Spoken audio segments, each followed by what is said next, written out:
ವಿಸ್ತಾರ ನ್ಯೂಸ್ಗೆ ಸ್ವಾಗತ. ನಾನು ವಾಸುದೇವ್ ಮಾರ್ನಾಡ್. ಆದಾಯ ಮೀರಿ ಆಸ್ತಿ ಗಳಿಕೆ ಕೇಸ್ನಲ್ಲಿ ಡಿಕೆ ಶಿವಕುಮಾರ್ಗೆ ಬಿಗ್ ರಿಲೀಫ್ ಸಿಕ್ಕಿದೆ.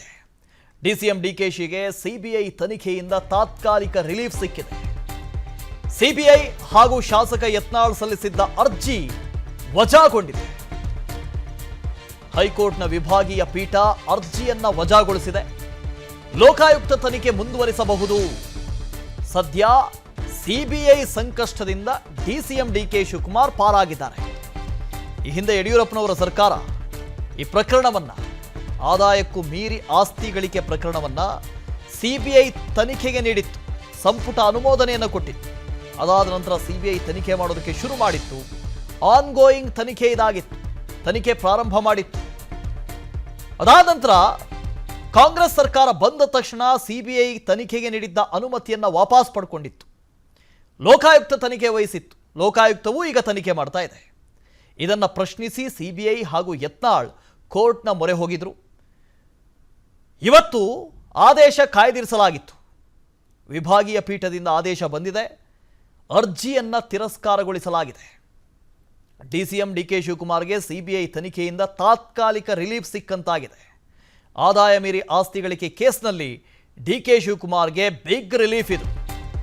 ಸಿಬಿಐ ಹಾಗೂ ಶಾಸಕ ಯತ್ನಾಳ್ ಸಲ್ಲಿಸಿದ್ದ ಅರ್ಜಿಯನ್ನು ವಜಾಗೊಳಿಸಲಾಗಿದೆ. ಸುಪ್ರೀಂ ಕೋರ್ಟ್ನಲ್ಲಿ ಅರ್ಜಿ ವಿಚಾರಣೆ ಸೂಕ್ತ ಅಂತ ಹೈಕೋರ್ಟ್ ವಿಭಾಗೀಯ ಪೀಠ ಅಭಿಪ್ರಾಯ ವ್ಯಕ್ತಪಡಿಸಿದೆ. ಈ ಅರ್ಜಿಗಳು ನಮ್ಮ ವ್ಯಾಪ್ತಿಗೆ ಬರಲ್ಲ ಅಂತ ಹೈಕೋರ್ಟ್ ಹೇಳಿದೆ. ವಿಚಾರಣೆಗೆ ಅರ್ಹವಾಗಿಲ್ಲ ಅಂತ ಹೈಕೋರ್ಟ್ ತನ್ನ ತೀರ್ಪಿನಲ್ಲಿ ತಿಳಿಸಿದೆ. ಇದು ರಾಜ್ಯ ಹಾಗೂ ಸಿಬಿಐ ನಡುವಿನ ವಿವಾದ. ಹಾಗಾಗಿ ಹೈಕೋರ್ಟ್ ತೀರ್ಮಾನ ಮಾಡೋದಕ್ಕೆ ಬರೋದಿಲ್ಲ, ನಮ್ಮ ಕಾರ್ಯವ್ಯಾಪ್ತಿಗೆ ಬರೋದಿಲ್ಲ. ಸುಪ್ರೀಂ ಕೋರ್ಟ್ ತೀರ್ಮಾನಿಸಬೇಕು. ಹೈಕೋರ್ಟ್ ತೀರ್ಮಾನಿಸೋದು ಸೂಕ್ತ ಅಲ್ಲ ಅಂತ ಹೈಕೋರ್ಟ್ ಅಭಿಪ್ರಾಯಪಟ್ಟಿದೆ. ಹಾಗಾಗಿ ಸುಪ್ರೀಂ ಕೋರ್ಟ್ನಲ್ಲಿ ಈ ಅರ್ಜಿಯ ವಿಚಾರಣೆ ಮಾಡಬಹುದು. ಸುಪ್ರೀಂಗೆ ಮೇಲ್ಮನವಿ ಸಲ್ಲಿಸುವಂಥ ಅವಕಾಶ ಇದೆ. ಆದರೆ ಸದ್ಯಕ್ಕಂತೂ ಡಿಸಿಎಂ ಡಿಕೆ ಶಿವಕುಮಾರ್ಗೆ ಸಿಬಿಐ ತನಿಖೆಯಿಂದ ತಾತ್ಕಾಲಿಕ ರಿಲೀಫ್ ಸಿಕ್ಕಿದೆ. ಡಿಸಿಎಂ ಡಿಕೆ ಶಿವಕುಮಾರ್ಗೆ ಸಿಬಿಐ ತನಿಖೆಯಿಂದ ತಾತ್ಕಾಲಿಕ ರಿಲೀಫ್ ಸಿಕ್ಕಿದೆ. ಹೈಕೋರ್ಟ್ ತೀರ್ಪಿನ ಬಗ್ಗೆ ಡಿಸಿಎಂ ಡಿಕೆ ಶಿವಕುಮಾರ್ ಪ್ರತಿಕ್ರಿಯೆ ನೀಡಿದ್ದಾರೆ. ನನಗೆ ನ್ಯಾಯ ಸಿಗುವ ಭರವಸೆ ಇತ್ತು ಅಂತ ಹೇಳಿದ್ದಾರೆ. ನನಗೆ ನ್ಯಾಯ ಸಿಕ್ಕ ಜಯಕ್ಕಿಂತ ಇದು ರಾಜ್ಯ ಸರ್ಕಾರದ ಜಯ ಅಂತ ಡಿಕೆ ಶಿವಕುಮಾರ್ ಹೇಳಿದ್ದಾರೆ. ನಾವು ಕಷ್ಟಪಟ್ಟು ರಾಜಕಾರಣ ಮಾಡ್ಕೊಂಡು ಬಂದವರು. ನನ್ನ ವಿರುದ್ಧ ಬಿಜೆಪಿ ಸರ್ಕಾರ ಷಡ್ಯಂತ್ರ ಮಾಡ್ತಲೇ ಇದೆ. ನನ್ನ ವಿರುದ್ಧ ಈಗಾಗಲೇ ಸಾವಿರಾರು ಕೇಸ್ಗಳಿದ್ದಾವೆ.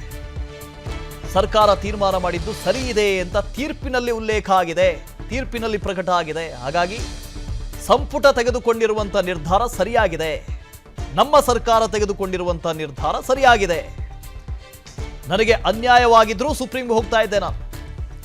ಸಿಬಿಐನವರು ಇದನ್ನ ಬಹುಶಃ ಇಲ್ಲಿಗೆ ಬಿಡಬಹುದೇನೋ, ಇಲ್ಲದಿದ್ರೆ ಸುಪ್ರೀಂ ಕೋರ್ಟ್ಗೆ ಮೇಲ್ಮನವಿ ಸಲ್ಲಿಸಬಹುದು. ನನಗೆ ನ್ಯಾಯಾಲಯದ ಮೇಲೆ ನಂಬಿಕೆ ಇದೆ ಅಂತ ಡಿಕೆ ಶಿವಕುಮಾರ್ ಹೇಳಿದ್ದಾರೆ. ಕಾನೂನು ನನಗೆ ರಕ್ಷಣೆ ಕೊಟ್ಟಿದೆ ಅಂತ ಅವ್ರು ಹೇಳಿದ್ದಾರೆ.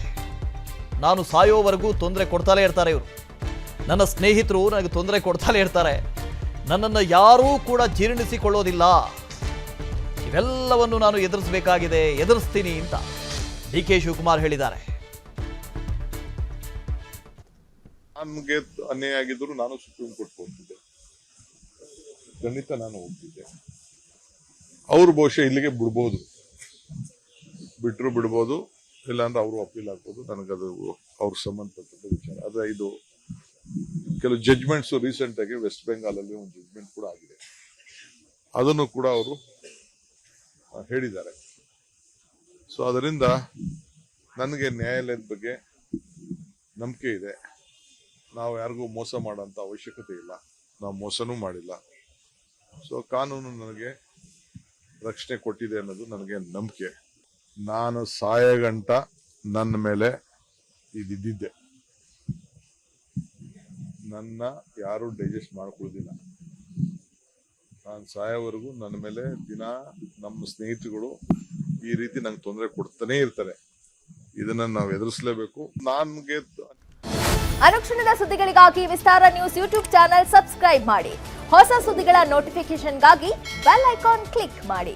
ಲೇಟೆಸ್ಟ್ ಅಪ್ಡೇಟ್ಸ್ಗಾಗಿ www.vistaranews.com ವೆಬ್ಸೈಟ್ಗೆ ವಿಸಿಟ್ ಮಾಡಿ. ಅಂಗೈಯಲ್ಲೇ ಜಗತ್ತಿನ ಸುದ್ದಿ ತಿಳಿಯಲು ವಿಸ್ತಾರ ನ್ಯೂಸ್ ಕನ್ನಡ ಆಪ್ ಡೌನ್ಲೋಡ್ ಮಾಡಿ.